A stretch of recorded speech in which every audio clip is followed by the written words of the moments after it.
Don't miss the return of BizBash Live Los Angeles on Wednesday, July 19th at the California Market Center. Secure your spot today at bizbash.com/ExpoLA with the code GATHER for 10% off your pass. Are you followers? Okay, so we're gonna probably add. Welcome to GatherGeeks, a podcast by BizBash, the place where people passionate about meetings and events come together. Here are your hosts, BizBash CEO David Adler and Executive Editor Beth Kormanik. Welcome to GatherGeeks. In New York, it's Hamptons season for those lucky enough to have homes there, or at least know people who do. Same story in Nantucket for Bostonians and summer destinations all over the country. That means a number of dinner parties and other events related to summer entertaining. Today, we're bringing you a conversation David had with Holly Peterson, a best-selling author and journalist who could be described as a consummate hostess. She's the kind of person who stocks her cabinets with alcohol and her fridge with lamb, ribs, and other proteins, so she's ready for a party at any minute. I'm not kidding about that. The tips she shares in the conversation are important, not just for dinner party hosts, but for anyone who plans events. Find out why she says you shouldn't serve a first course, how you should plan a program during a gala, and the one thing she feels is the height of rudeness for a host or hostess. Let's take a listen. Okay, so welcome to GatherGeeks, Holly. Thank you. I'm glad you're here. That we had a big, busy weekend. A lot of people entertaining over the weekend. Were you up in the Hamptons by any chance?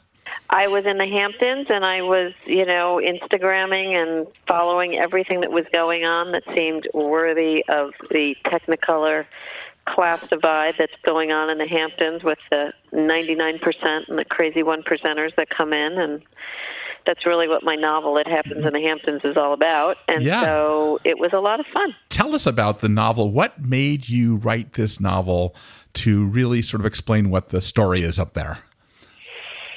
Okay, I really believe that the class divide that is going on in this country is testosterone fueled in a summer community, because you have the 1%ers, Learjetting in and throwing cash around like Niagara Falls, and the 99% who are kind of normal, middle class, and slightly higher than that people that tend to live in these communities year-round, kind of grabbing at that cash. And it creates a lot of tension and awkward situation and sexual sparks. And I wrote a novel about it. And I've been a journalist for 25 years at ABC News and Newsweek and working for Tina Brown. So I've covered kind of the wealthy and the CEOs and mostly kind of the self-made people in this country a ton for Tina Brown and the Times and various places. And it's a topic that I really like to write about because it's a uniquely,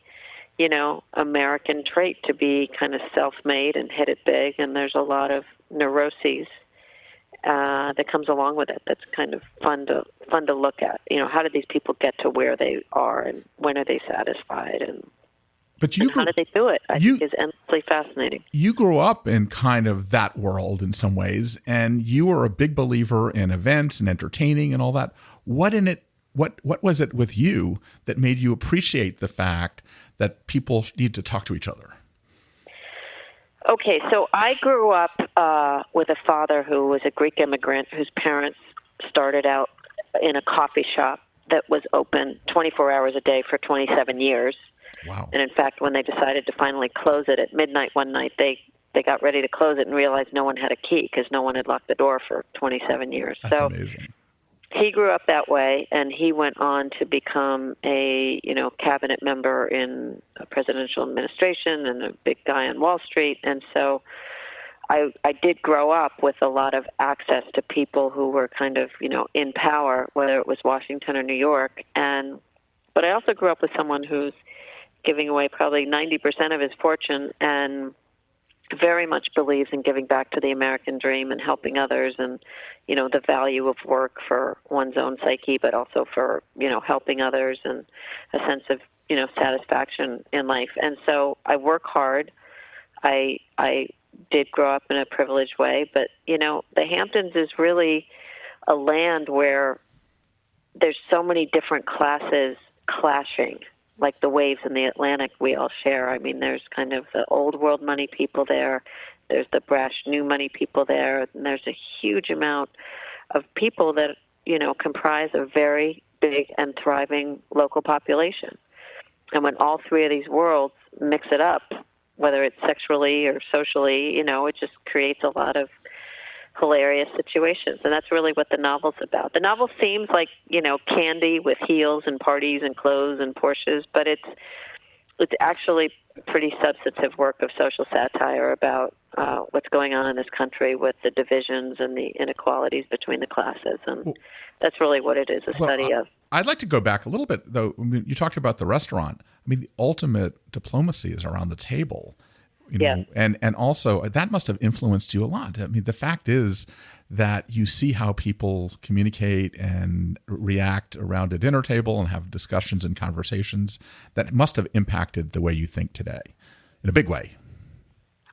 I grew up in a house where everyone was allowed to have 4 people sleep over, and we were all at the table together. And my father, having grown up in a coffee shop, insisted on clearing the table, of every single plate. I mean, he could do like 18 plates on either arm somehow and go into the kitchen and miraculously not drop a plate. He used to do that all the time until he was about 80 and his hands started shaking and we made him stop. But, the dinner table is the ultimate place for discussion and bonding and getting together. And I definitely grew up in a crazy household with way too many people in it. And that's really, frankly, the household that I recreated. I mean, I will have 22 people in my house on weekends in the Hamptons, a lot sleeping on air mattresses, and I'll invite 20 more for lunch and dinner constantly.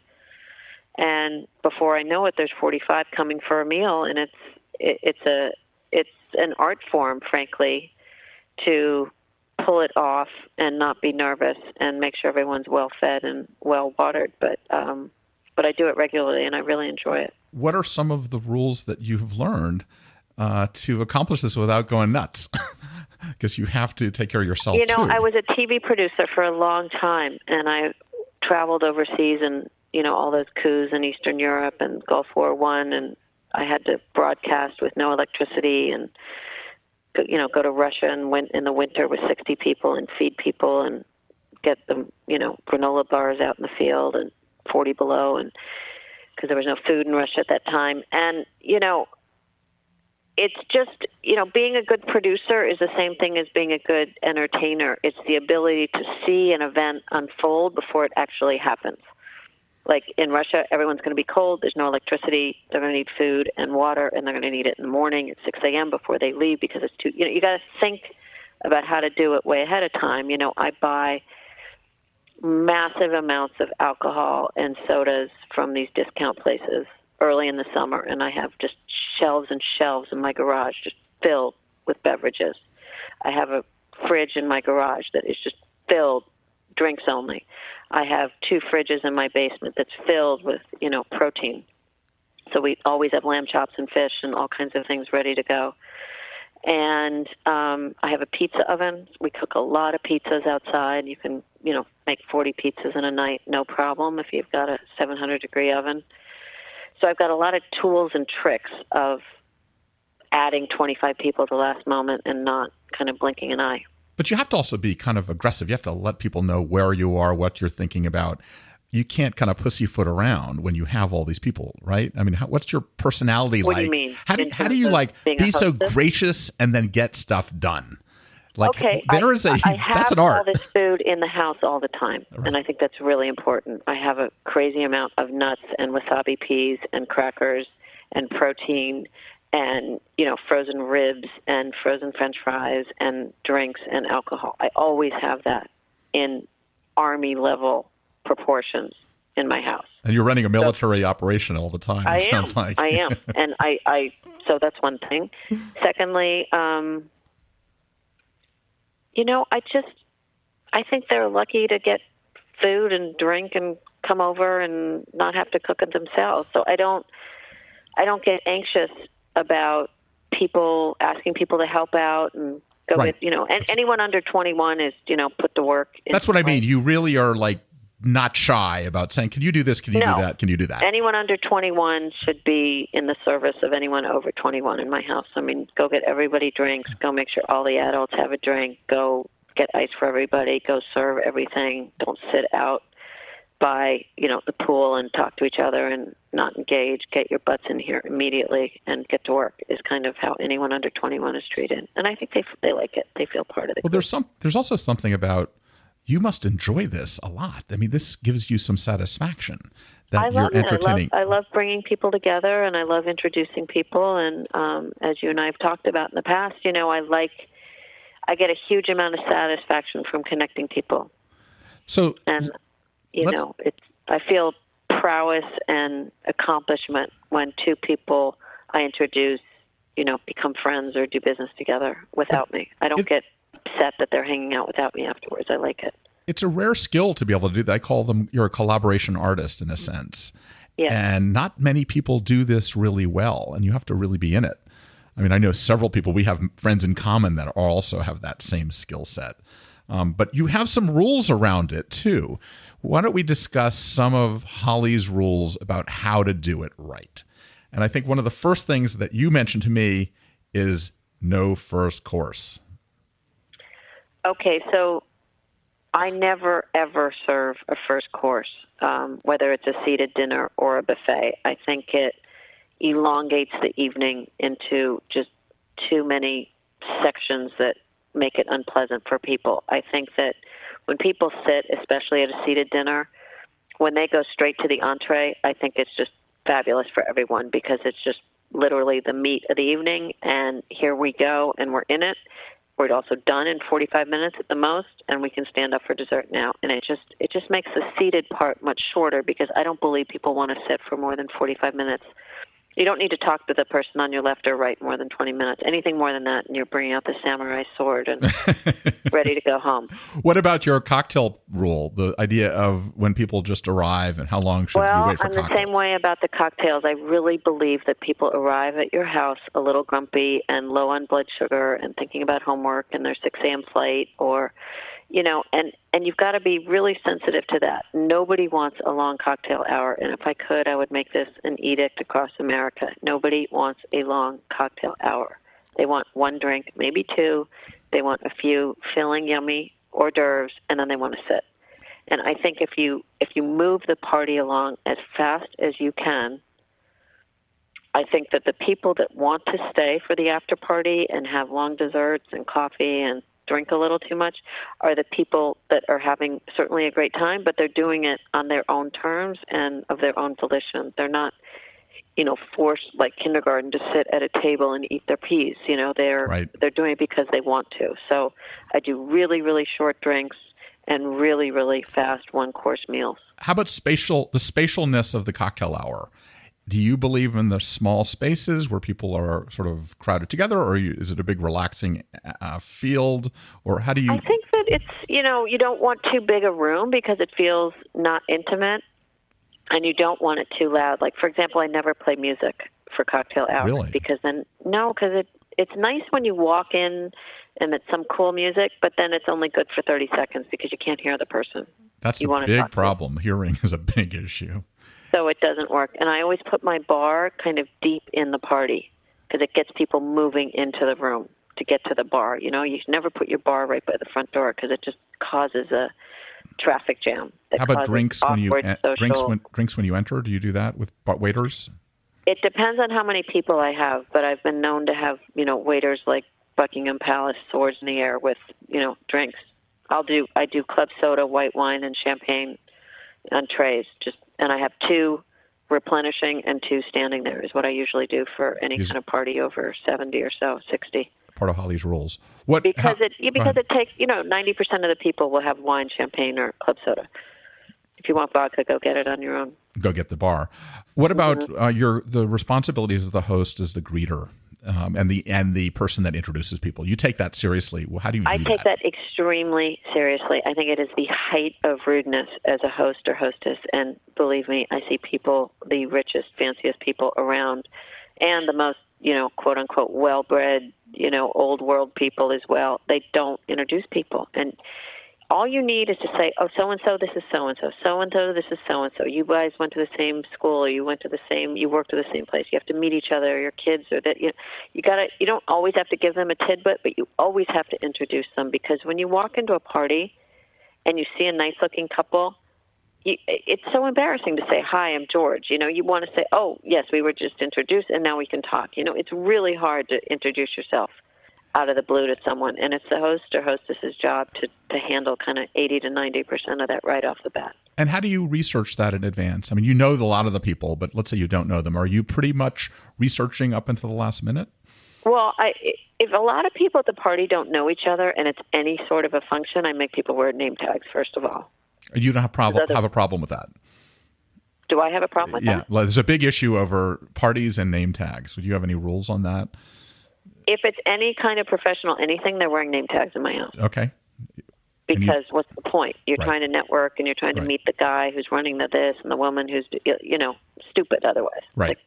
Waste of people's time not to know who's who. So I would never do that in a social situation unless it was like a parents' night, Then, of course, I would make them wear their name tags. But otherwise, you really need to introduce people, because, I'll break apart circles and say, this is so-and-so, and this is, I make a huge effort to run around in the first half an hour, and I wait at the door, I greet everyone, and I kind of put them in a group of 6 or 7 right away.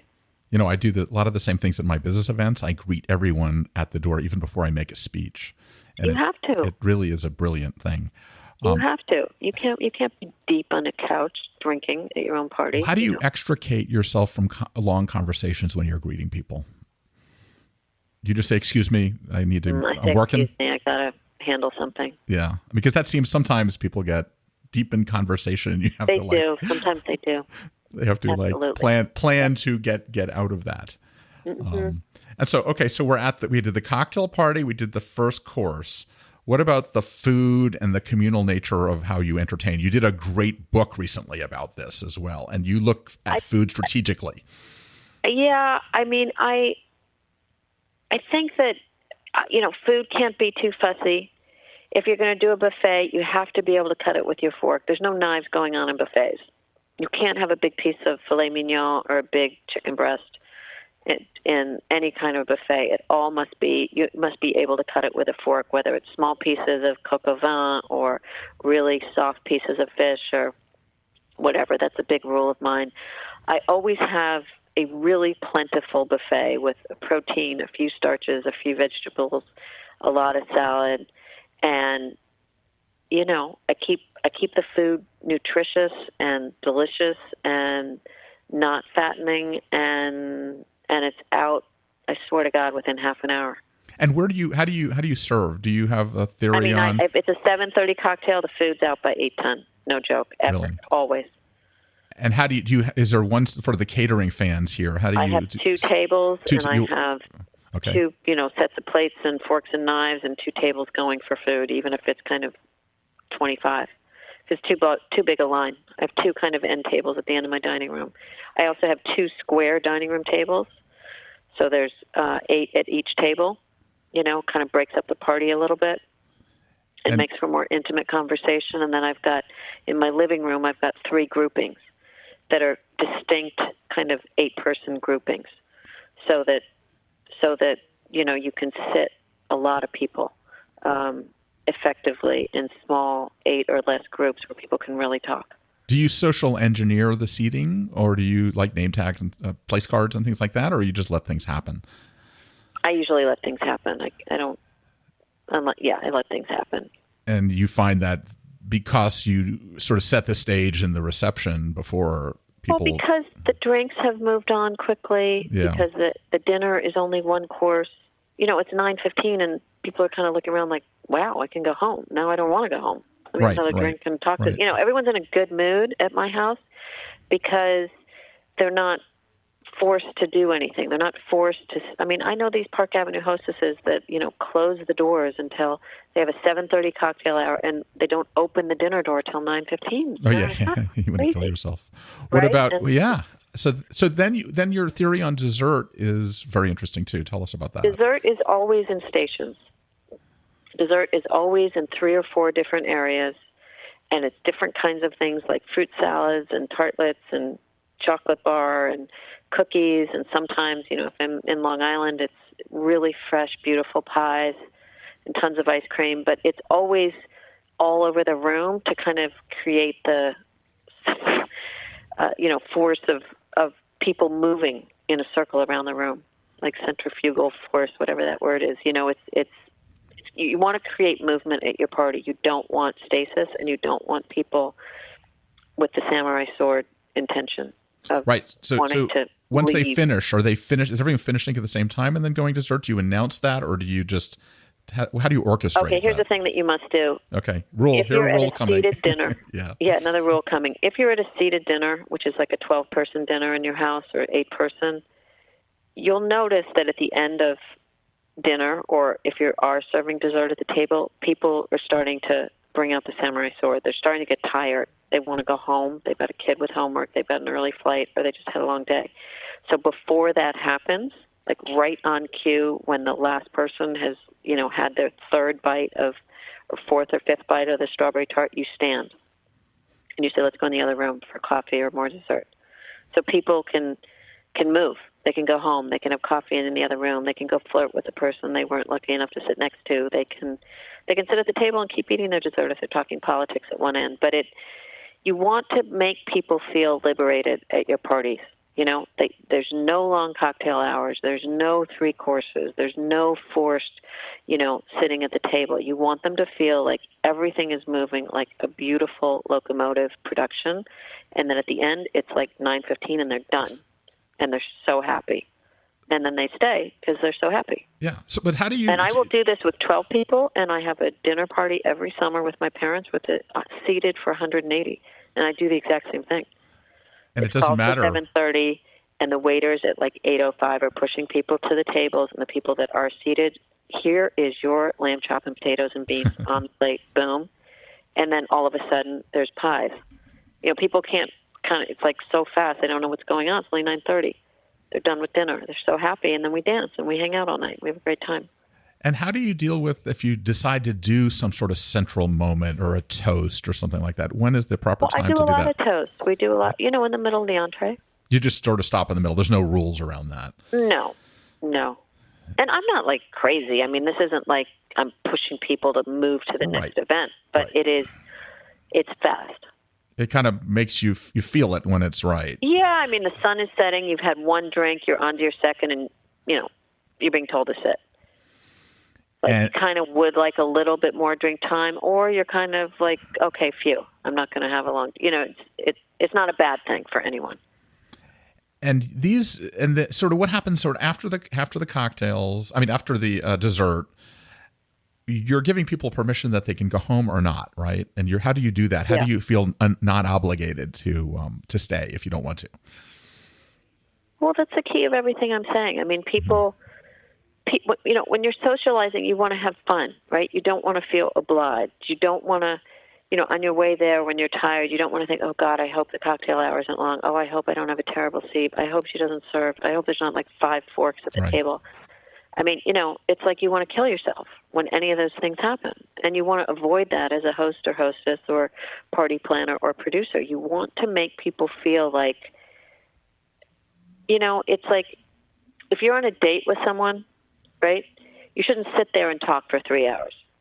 Right. You should go to a movie, or you should go for a walk, or you should say you have something else to do. So it's like they got to taste you, and they really like it, and they want more. I mean, that's kind of how you're done with one section of the evening. If people are having so much fun at drinks that they don't want it to end, that's still okay, because that means that they're happy, and for the others, they're ready. So do you think of this, I mean, the way I'm hearing you, this is like the perfect formula for marketers, too, to do it right, in a sense. That there's not that much difference between social events and business events and things like that if it's orchestrated properly. I mean, I don't care if you have 1,200 people at the plaza for some boring benefit, for some, cause, right? It's the same thing. Yeah. You seat people as fast as you can. When they're seated, you have a lot of food and a lot of wine really ready. I see nothing wrong with a bottle of red and a bottle of white on the table. I was at the Robin Hood benefit in New York at the Javits Center, which I think is like 4,000 people. Yeah, something big. And they had tequila, red and white, and club soda on the table in bottles. I thought, this is just perfect. You know, no, you're not looking for a waiter. You're not unsatisfied. You're not unhappy. Everything you need to drink is right in front of you, and there's tons of food right here. I mean, I like to have, family-style extra food on the table, like fried artichokes and, yummy breadsticks and olives and all kinds of yummy things like that for noshing. But then when the waiters come with the food, they come with, you got your meat right away. Yeah, here it is. Right. So talk about the Robinhood benefit. I mean, do you think that they've got the formula down in terms of you go out a lot to these benefits? I don't think I want to talk about exactly that benefit because actually every year it's different. It used to be you paid $30 million and kissed Aerosmith and all the hedge fund guys were showing off, and now it's a little too long because they're trying not to be showy. Every year it's a little different with them. Mm-hmm. But I do think the lessons to learn from those types of benefits is that, please don't come up with 20 things we need to do after dessert and listen to. Yeah, people are ready to go when they have dessert. Really, it's 3 minutes or under and front load it as much as you can. Because if you have nothing to do by dessert and dessert is just dessert, people are smiling when they walk out. Right. Nobody wants to have had 2 or 3 drinks, a glass of wine, an entree, a dessert, and now the presenter, number 1 of 4 awards, it's like, oh, God. No one wants, it doesn't matter if they're saving the planet. Like, you don't want to hear from them, The after-dinner speaker certainly wants to kill himself, too. No, you don't want it. You've got to get into people's heads to entertain and to produce properly. How are you going to keep people happy? You're going to keep them moving. You're going to keep the event moving. You're going to be a complete drill sergeant about time limits for people talking, even the greatest megalomaniacs among us. You got 3 minutes. That's all you got. I'm sorry, And videos should not be more than 4 minutes.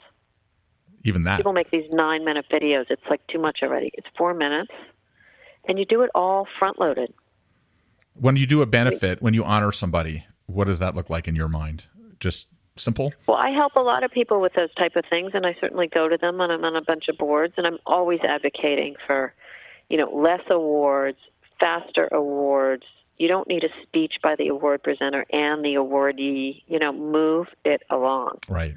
And I don't think anyone likes stuff after dessert.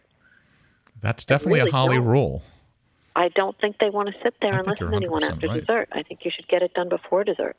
I think you're 100% right. Well, all these worlds are morphing together. I mean, the idea of events and meetings and entertainment and social. It sounds like you really are sort of hitting on a lot of the high points, whether you're planning a social event or you're planning a business event or a brunch or whatever. It sounds like these are rules to live by that others should listen to this podcast and actually do what Holly says. Here are some really important rules. Short drinks, 1 course, get most of the entertainment and awards done before dessert, or at least 80% of it. And I hate to say this, but get over yourselves. Whatever you're doing is not that interesting, right? You shouldn't be. You should be modest in what you're presenting to people, and you should be humble, right? Keep it short, keep it simple, keep it elegant.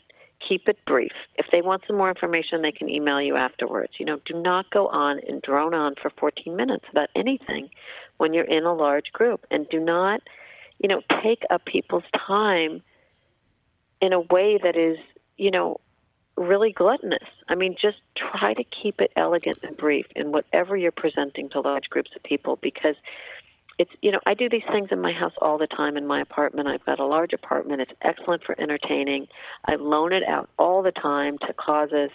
And they say, okay, we're going to do a 20-minute show, and then we're going to do a 10. I say, no, you're not.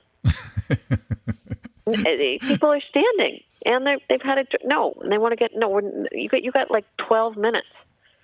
You got 80 people in my apartment. You got 12 minutes tops to talk. Even that's a little long. You cannot talk for 19 minutes. You can't ask people to stand for that long. You really can't. It's just too self-indulgent. That's great. And when you're on the other side of it, you feel it, but when you're presenting it, you get a little too excited about what you have to present. It must be bullet points. It must be short. It must be well produced. You can put it all in a pamphlet if you want to give them more information, but don't do long presentations that you hear the fidgeting and the coughing on minute 6. This is great. I mean, you really got it down. So what's next for Holly? Are you any new books planned? I don't have any new books planned. I'm going to do, I've just written my 3rd novel, which is called It Happens in the Hamptons. There's a lot of entertaining in it. In fact, there's a pretty funny party scene on chapter 2 to 4 about some very wealthy hedge funders trying to act cool and down to earth and bohemian in their $200,000 cocktail party. But I'm going to write a sequel, I think, to my current book. I think a lot of people are reading it and they want to know what happens next. I also do these large coffee table books for Aseline on entertaining. They're beautiful. So I'm going to do another one of those. I did one on outdoor entertaining called Smoke and Fire, Recipes and Menus for Entertaining Outdoors. And a lot of these little party dictums I have are in it, pleading with people to have short cocktail hours and one course. Well, I believe all of your listeners should try it. Do a dinner without, even if it's a benefit for 180 or it's a dinner party in your home. Skip the soup or the salad or the lobster salad or the crab salad on, peaky toe, whatever, and just go to the fish and starch and see what people say. I don't think anyone's going to say this was, too short. Yeah, I believe so. I think these are rules to live by. So, Holly, thank you so much. You are a delight, and can't wait to talk to you again about new rules that you come up with as you keep watching the scene. Thank you so much. Thank you. Bye. Thanks, David and Holly. You can find Holly on Twitter at Holly Peterson or on her website, hollypeterson.com. Get more ideas for summer entertaining on our website, bizbash.com. We have an entire page of summer party ideas with inspiration for cocktails and other catering, activities, and design. Tag us on Instagram so we can see your events. Thanks for joining us. Thanks for listening to today's episode. If you like what you're hearing, be sure to subscribe to the podcast on iTunes or your favorite podcast app. We can be found on iTunes, Stitcher, SoundCloud, Player FM, Google Play, and Pocket Cast. Be sure to leave us a rating and review. It helps others discover the GatherGeeks podcast. We'd also love to hear from you. You can leave feedback on Twitter at GatherGeeks or leave us an email, gathergeeks@bizbash.com. We hope you'll join us again for the next episode of GatherGeeks. Until then, gather on. Don't forget to register for BizBash Live Los Angeles on July 19th at the California Market Center. Join nearly 1,500 fellow event pros at the must-attend event of the year. Secure your spot today at bizbash.com/ExpoLA with code GATHER for 10% off your pass.